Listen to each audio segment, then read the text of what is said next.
Okay. Up to 7 o'clock. Here on June 27th. This is the Northfield Development Review Board meeting. And we'll call it to order. And initially, I'd like to say, I guess Steve Davis resigned after the last meeting. Yes. And Kevin Decor has been appointed by the select board and is with us here tonight as a new member. And Tim Donahue is absent. So let's do a roll call.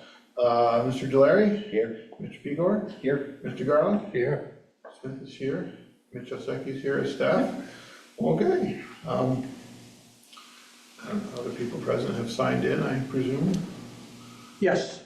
So first thing up for those who are here is the approval of the minutes of May 23rd. I'll make a motion to approve the minutes from the last month's meeting. And I'll second that. All right. All those in favor say aye. Aye. All opposed? All those abstaining because they weren't here? Yes, You read them. there you go, okay. So, jumping right into things here, we've got Kevin McCurdy, the waiver zoning setback, this is, was tabled from last month, and, Mr. McCurdy? Yep. Tell us what you do, tell us what- Thanks for having me, what's going gentlemen. Um, I'm at 4408. I don't know that it matters. I usually have people stand over by the podium so that we have consistent on. You can hear recording. it better? Okay. I don't know if that'll help or not. We're recording. Yeah. Yep. I have the home at 4408 Route 12A. That's right at the corner of Rapid Hollow Road. I'm looking for permission to make a small porch in front of the house facing 12A. Right now, from what I've measured, the chimney on my house is 45 feet. The edge of my house is 47 feet from the center line. And I realized that 45 feet is the maximum, and I wanted to put in a 4-foot wide porch there, so I'd have, about a 2-foot encroachment. All right, is Now, that what? real quickly, Kevin did mention to me that the porch will have a 1-foot overhang, but my understanding from previous situations like this is that we measure the footprint of the house, not Correct. an overhang. So it's basically requesting a 2-foot waiver of setbacks, 43 instead of 45. I think the porch itself is gonna be about 10 feet long, and then there's gonna be steps leading up to it. That'll be the width of the porch. Your steps will be on the side or on the front? There'll be, no, there won't be any close to the road, they'll be on the side, Okay. side of the porch. Thank you. So it's like, one of the doors of your house is there, right? Excuse me? One of your doors of your house, I think, is right there, right? That's what- Yeah, I just put in a front door. Yeah, okay. All right. Anything else for us, or does the board have any questions for Mr. McCurdy? The stairs are the only one I have. Okay.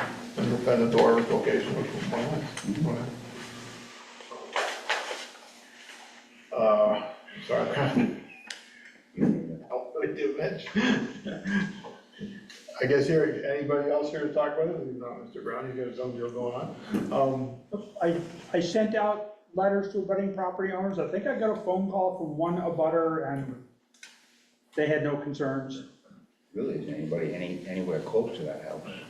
Right. Well, what happens often is I send a letter by certified mail and people call me or email, tell me what. The guy that lives across from me, I think Tom Lincoln owns it. He said he had gotten some kind of notification or something from you. Okay.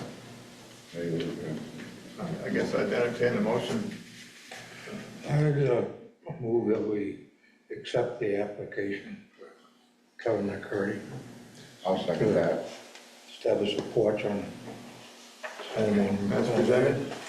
All right, board have any discussion on the motion? Hearing none, all those in favor say aye. Aye. Any opposed? Abstentions? Good stuff, waiver. Thank you very much, gentlemen. A lot of history behind that house. Yeah, that was a Rabbit Hollow Knitters, wasn't it, at one time? Yes. Yeah, I believe it also got shot up one time. Yeah, I had one of the old pictures that shows some of the cabins. There was like 4 cabins out on the property. Like what I had for a garage used to be, I think, a cabin that people Yeah. stayed in. Yeah, Yep. it's a mystery. Thank you very much. Thank you. All right, well, next up, Paul Brown has applied for subdivision permit, 115 Washbowl Road. 20.2 acre lot being divided roughly in half. Mr. Brown, what's the proposal?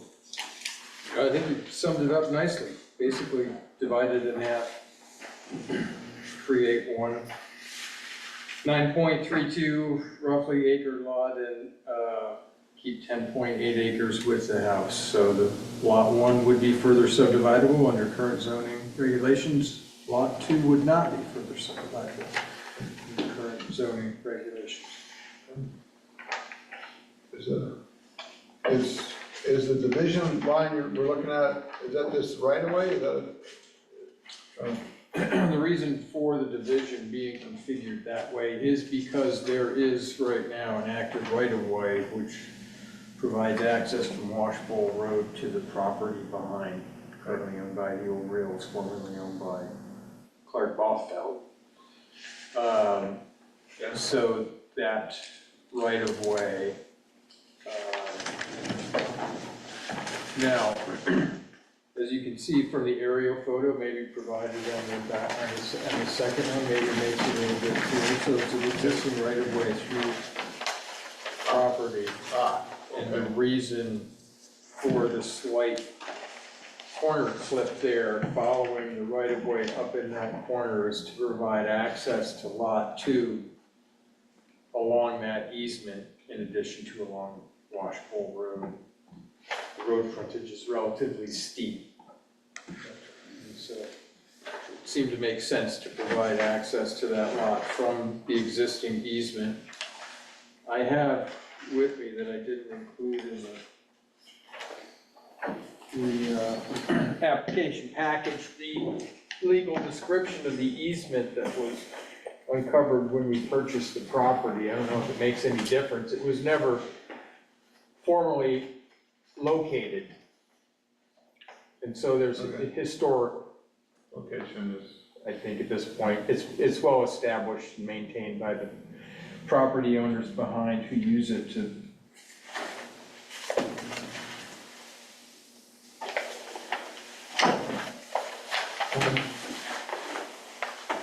I don't know if anybody cares to see the easement across the property. The only other documentation I have. Not for permitting purposes, no. Yeah. Full disclosure. Okay. Thank you for that, though. Well, certainly seem to have plenty of frontage on a public right of way and more than enough acreage. Anything else we should be aware of, Mitch? No, it's, yeah. The only issue was driveway or, road frontage, because he's doing a front and a back instead of side by side, but, a driveway access certainly provides the access required, and we are allowed to issue on that basis.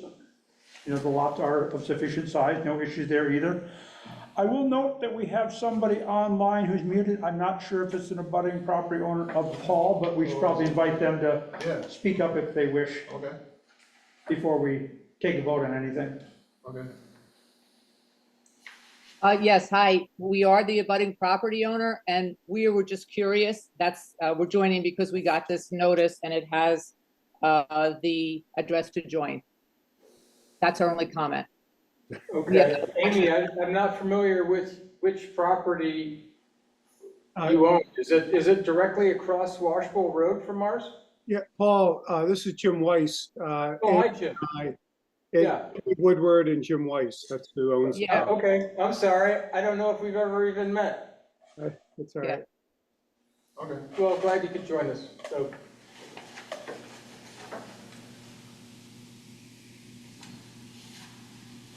Okay. Okay, well, we'll note that. Did you get the names, Mitch? I got Amy Woodward, and I didn't get the partner's name, but I can get it from my contact list. Jim Weiss. Pardon? Jim Weiss, WIS. Got it. Yeah, we're just an interested party, just observing. The DRB, bringing neighbors together. Absolutely. Well, Jim and I have spoken before this meeting. Okay. All right, does the board have, The duties as a side. does the board have any questions for the applicant? I see, the only thing is, right now, there's no planned structures for that second lot, for the 9-acre lot.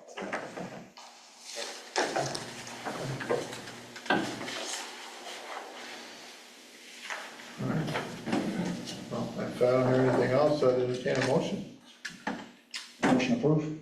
Pete has moved to approve it as presented. Second. Larry, Jim, Ms. Garland. Any further discussion? All in favor, say aye. Aye. Any opposed? Any abstentions? Congratulations, Mr. Brown, and welcome back, briefly. At this point, I will do my usual spiel for subdivisions. Upon approval of a subdivision, you are required to record a survey plat within 180 days, that's about 6 months. Failure to do so will render the subdivision null and void, and we will meet and do this all over again. So please, get the survey plat in. Yes. You can't let that happen. Hey, gentlemen. All right, is there any other business? Other business, I will mention that real quickly. The select board approved our zoning regulations Tuesday night. Oh, Huzzah. fresh copies, do we have those? We should have been applying them today, or? is I'm that- working on it now. I actually have 2 copies, the other 2 they're probably done printing by now. What I'll say is that, zoning regulations take effect either 15 or 21 days after the select board approves them, I don't remember. They're not, 15, I think, yeah. 15 sounds right to me, but I didn't want to quote myself on that. So anyway, current regulations are in effect. By the time we meet next, the new regulations will be in effect. So I have taken the liberty of printing copies off for you guys to familiarize yourself with. Some things have changed. You'd be glad to know. You should not have to do a sign permit ever again, because now I can approve those. There was a time when that took up a good 50% of our time. I'm not kidding. But some things are different, but largely things are the same as they were before.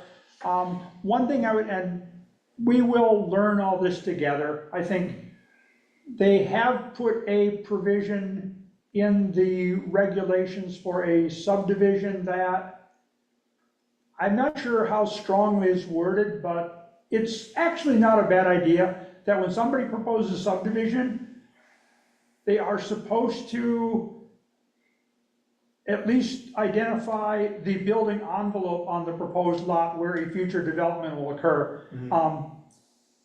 You hate to see somebody apply for and get a subdivision approved and then later find out that because of steep slopes and wetlands and this and that, there's no buildable area on the property. Then they say, So, it's not a bad practice to say, you don't have to present a site plan at this time, but on this 5-acre lot you're creating, what's the 2 or 2.5 acres on which future development will likely occur? And, that can always change as they get an engineer in and start doing test drills and things like that, but they should at least have thought that through a little bit and say, hey, here's what we think is likely to happen and where it's likely to happen, so. Which will eventually show up when they get a building permit.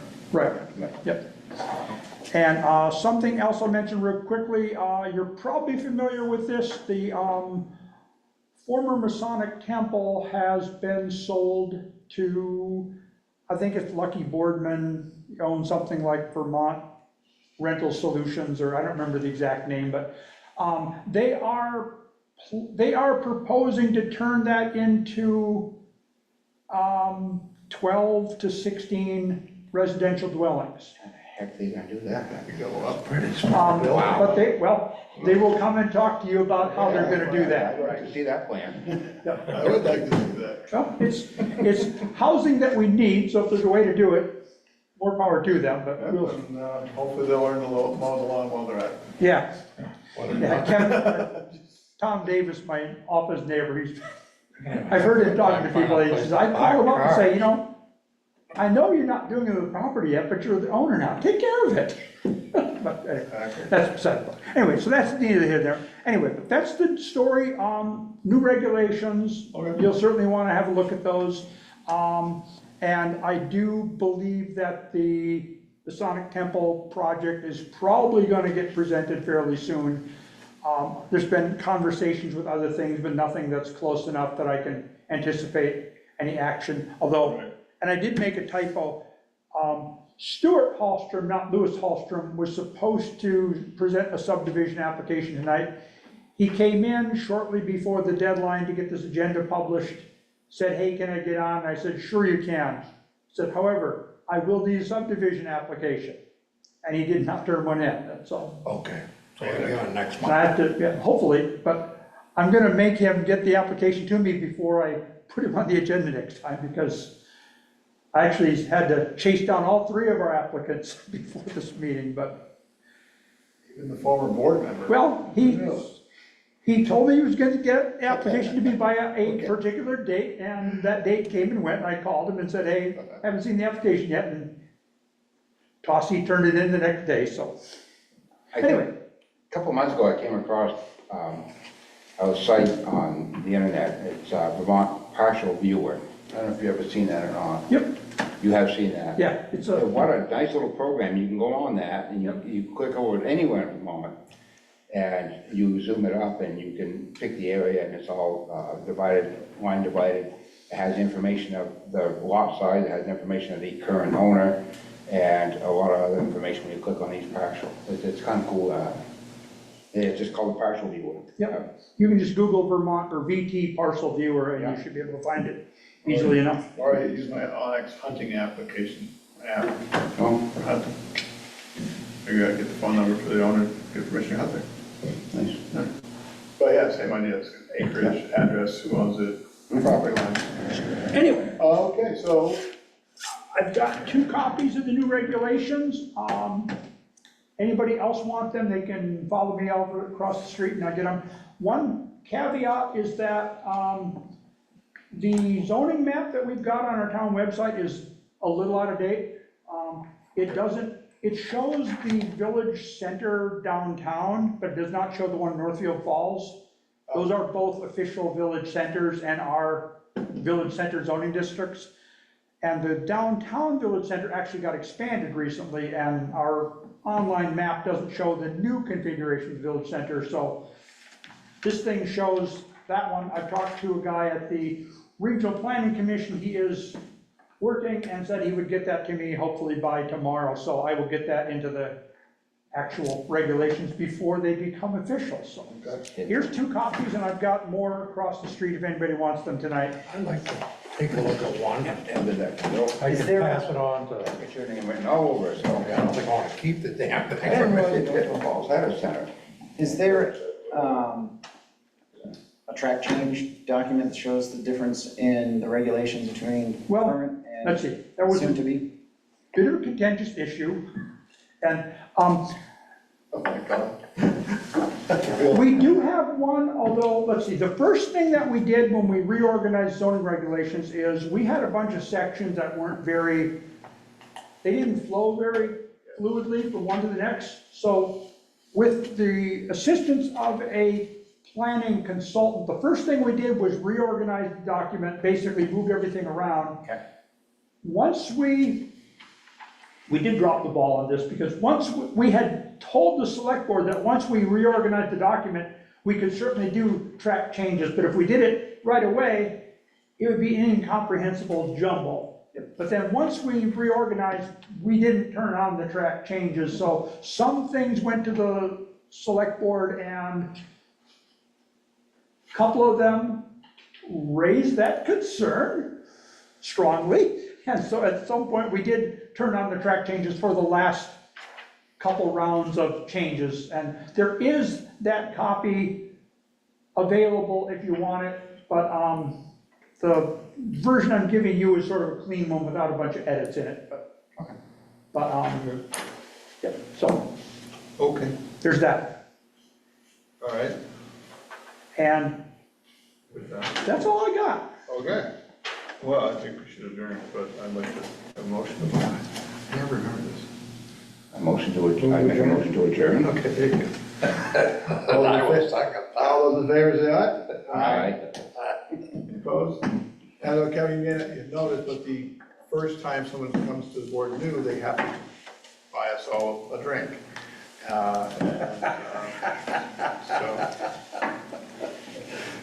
We're talking They about- didn't tell you that you could have brought it with you. You know, it's fascinating that you say they, because I'm pretty sure this started with you. That is really good bourbon. Well, had I known this, you know, that we could have arranged, you know, for, you know, a single malt, you know, 18-year. So we, I got some good in my cupboard. 5 I got one five bottle. acres, how much? I got one bottle that's unopened, it's brain there's Gary Morse out in Roxbury. Many years ago, I think he said 20 or 30 years ago, he was on a construction site doing something.